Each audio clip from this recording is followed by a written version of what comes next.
네, 여러분 안녕하세요. 오늘은 지난 시간에 배웠던 거 잠깐 복습을 하고 오늘 수업 넘어가도록 하겠습니다. 여러분들 오늘 수업은 책 30쪽, 31쪽을 함께 펴놓고 선생님이랑 수업하면 좋을 것 같습니다. 우리 지난 시간에 여러분들 기억나시나요?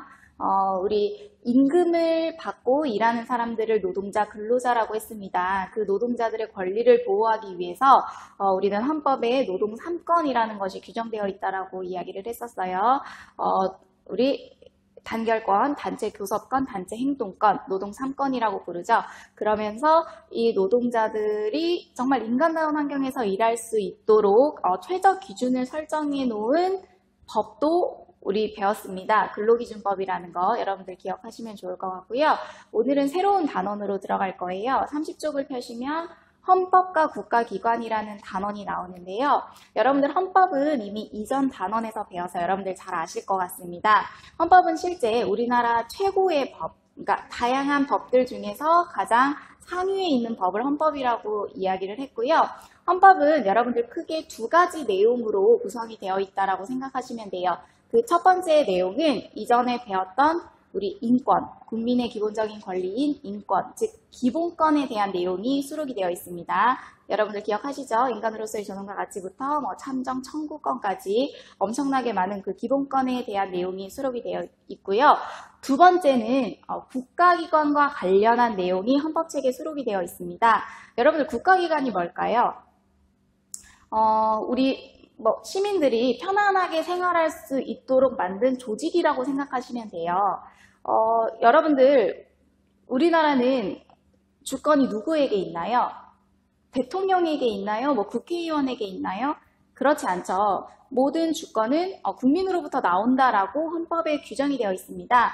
그러면 국민이 주인된 나라가 대한민국이기 때문에 모든 국민들이 함께 정치에 참여하면 참 좋겠죠. 직접 정치에 참여하면 참 좋겠지만 시간상 또 그리고 비용상 그리고 영토가 너무 넓기도 하고 인구가 5천만이라는 국민들이 한 곳에 모여서 어떤 정책을 결정하거나 법을 만들기 되게 어려워요. 그래서 국민들에게 주권이 있지만 이 국민들이 뽑은 대표를 통해서 국민들이 선거를 통해서 선출한 대표를 통해서 대표가 간접적으로 정치를 하는 간접민주 정치라는 것을 우리나라는 채택을 하고 있죠. 그래서 모든 국민들이 주권을 가지고 있지만 모든 국민들이 모두 정치에 직접 참여하기는 힘들죠. 현실적으로. 그래서 국민들이 선거에 의해서 뽑은 대표가 간접적으로 정치를 하는 형태를 우리는 간접민주 정치라고 합니다. 그래서 이 간접민주 정치 하에서 구성된 이 국가기관이 이제 헌법책에 수록이 되어 있다는 거예요. 우리나라 국가기관 크게 세 가지로 나눠볼 수 있습니다. 우리 공부할 양이 되게 늘어나죠. 세 가지나 있으니까 한 가지만 있으면 참 좋겠지만 그런데 굳이 한 가지 국가기관만을 만드는 것이 아니라 굳이 세 가지로 국가기관을 나눠 놓은 이유가 뭘까요? 그죠? 만약에 한 가지의 국가기관만 있으면 그 국가기관의 대표들이 독재할 가능성이 크죠. 서로 견제할 수 있는 기구가 반드시 필요합니다. 그래서 우리나라는 국가기관을 총 세 가지로 나누어 놨어요. 그래서 선생님이 여기다가 칠판에다가 적어놓은 입법부, 행정부, 사법부. 그래서 이번 헌법과 국가기관이라는 단원에서는요. 이 입법부, 행정부, 사법부가 어떤 일을 하는지에 대해서 헌법책에 기록된 내용을 중심으로 우리 공부할 겁니다. 그래서 오늘은 30쪽 먼저 국회 즉 입법부에 관한 내용을 선생님이랑 같이 살펴보도록 하겠습니다. 여러분들 입법부에서 이 입법은 무엇을 의미할까요? 이 입법은 법을 만드는 부서라는 말입니다. 우리나라 되게 다양한 법들이 있잖아요. 그 법을 입법부에서 만들고요. 입법부 안에는 국회의원들로 구성이 되어 있습니다. 선생님 지난달에 4월 15일 날 국회의원 선거날이 있었습니다. 그래서 선생님도 주권을 가진 한 시민으로서 당당하게 투표권을 행사하고 왔습니다. 올해부터 여러분들 선거법이 개정이 되어서 원래는 만 19세 이상부터 선거가 가능했다면 이제 선거 연령이 낮아졌죠. 만 18세 이상부터 선거가 가능합니다. 그래서 생일이 빠른 친구들 같은 경우에는 우리 고3 학생들부터 이번에 선거권을 행사를 했죠. 그래서 여러분들 국가기관을 구성하는 정말 중요한 날이 바로 선거일입니다. 그렇기 때문에 여러분들이 이제 성인이 되어서 만 18세 이상이 되어서 선거권이 여러분들에게 주어진다면 여러분들 꼭 선거 날은 여러분들의 권리를 주권을 행사할 수 있는 선거를 꼭 하시기 바랍니다. 네, 선생님은 표를 행사하고 왔고요. 자, 우리 입법부 안에 소속된 사람들, 입법부로 구성된 사람들을 국회의원이라고 불렀어요. 그래서 법을 만드는 부서를 우리는 다른 말로 국회라고도 표현을 합니다. 국회라고 표현을 하고요. 국회 안에 이제 구성된 사람들, 국회에 소속된 사람들을 우리는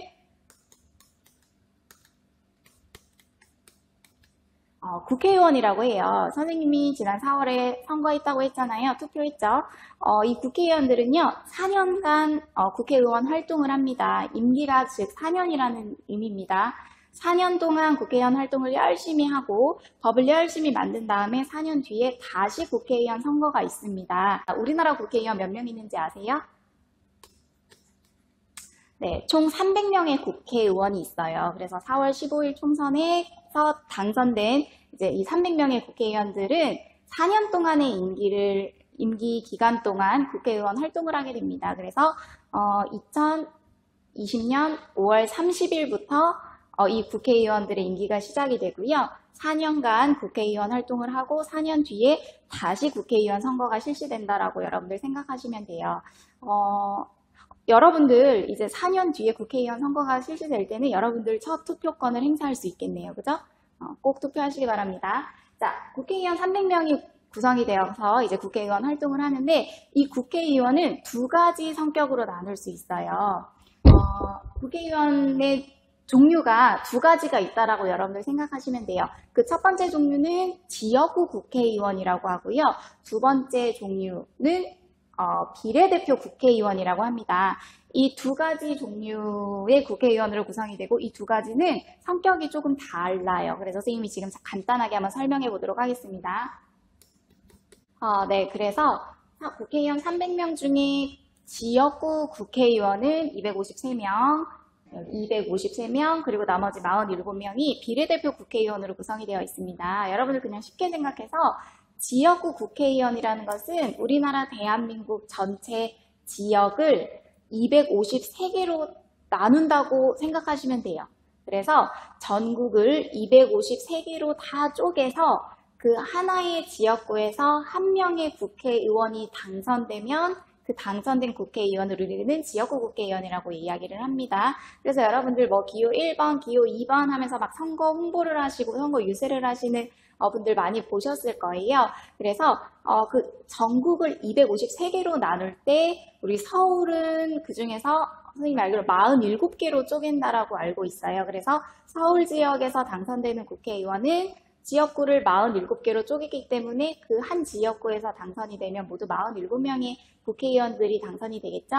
더 적게 이야기하면 우리 양천구는 선생님이 아마 2개의 지역구로 쪼갠다라고 알고 있습니다. 그래서 하나의 지역구에서 국회의원이 또 하나의 지역구에서 국회의원이 당선이 된다면 양천구에서는 총 2명의 국회의원이 그리고 강서구는 3개로 지역을 쪼개서 3명의 국회의원이 당선이 된다라는 것을 알 수 있어요. 그래서 지역구 국회의원이라는 것은 전국을 253개의 지역으로 쪼개서 그 한 지역구에 한 명이 국회의원이 당선이 되는구나. 그래서 총 253명의 국회의원이 그러면 이 지역구 국회의원들은 당연히 지역의 문제를 해결하기 위해서 뭐 많은 법도 만들 것이고요. 그리고 활동도 많이 하시겠죠. 자, 이 비례대표라는 건 뭐냐면 47명의 국회의원으로 구성이 되어 있는데요.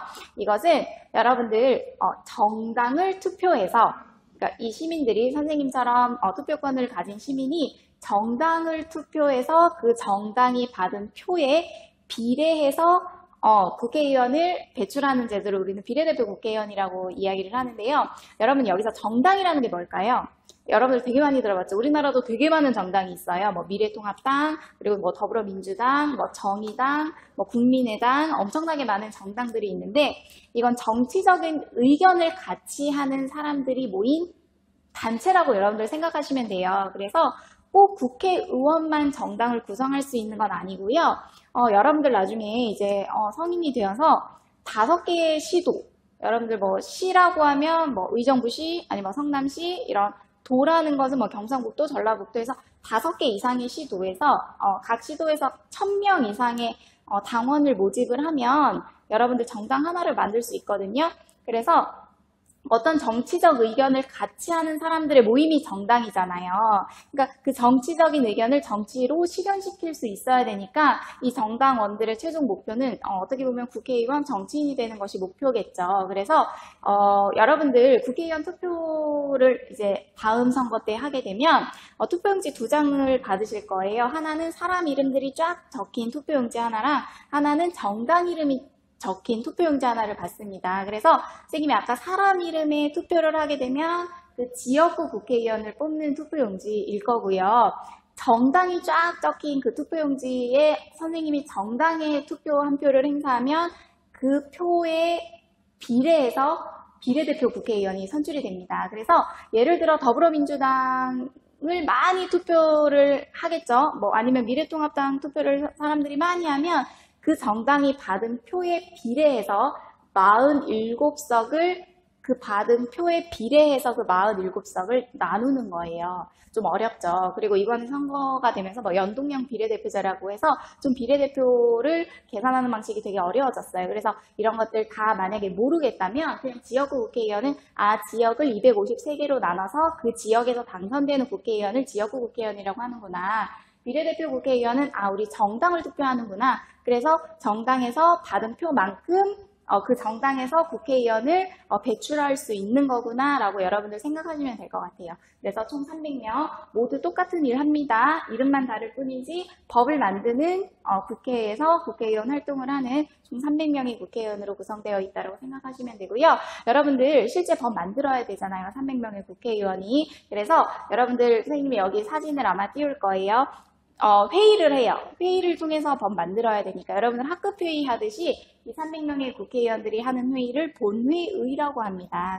이 본회의가 열리려면, 회의 자체가 열리려면 이 300명 국회의원 중에 과반수 이상이 회의에 참석하셔야 됩니다. 여러분 과반수라는 건 절반을 의미하죠. 즉 300명 중에 150명이 회의에 참석을 해야 되고요.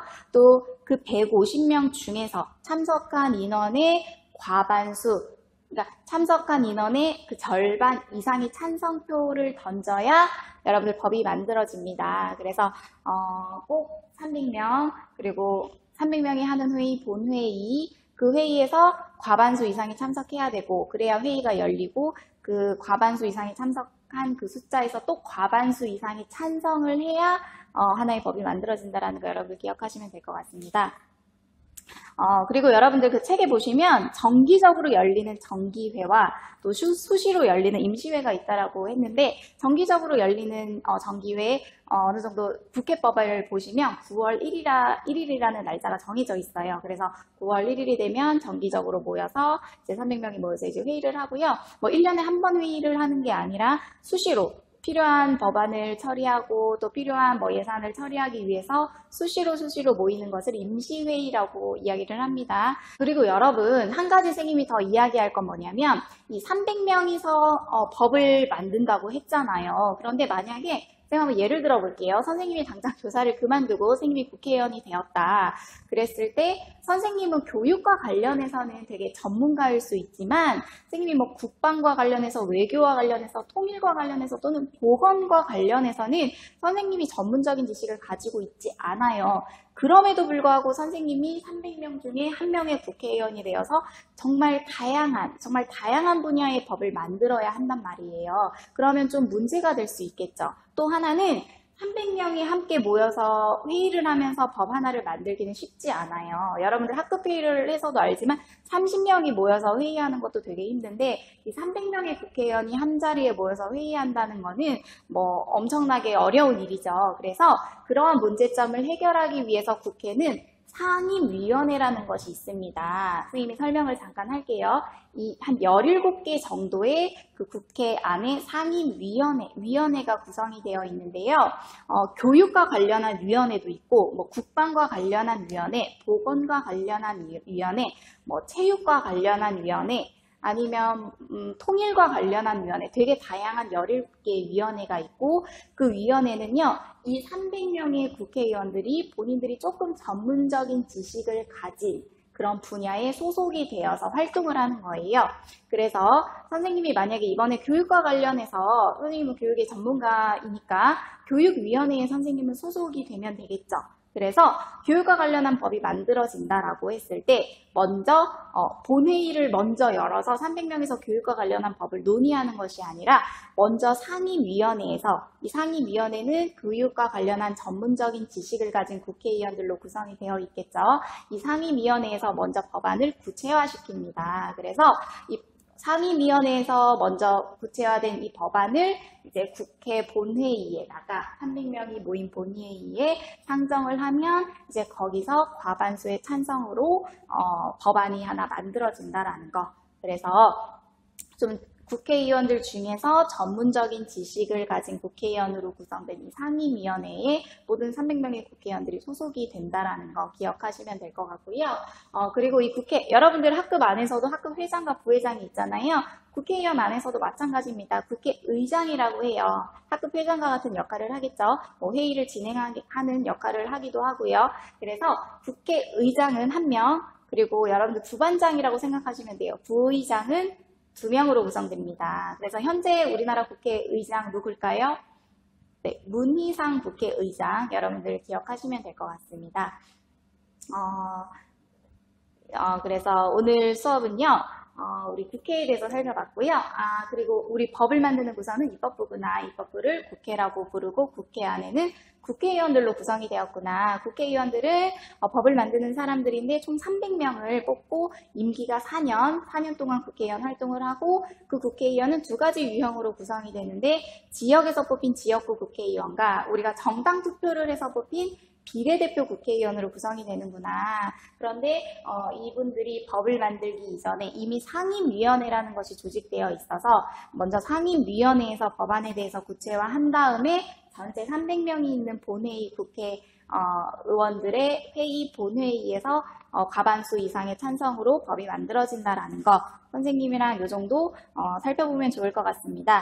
그래서 밑에 해보자 문제를 보면 기역, 니은이 어떤 곳인지를 쓰고 이곳에서 하는 일을 알아보자. 자, 여러분들 기역이 바로 되게 의자 수가 많잖아요. 이 의자에 모두 앉아서 국회의원들이 회의를 하는 곳이 바로 본회의장이라고 합니다. 그래서 기역은 본회의장.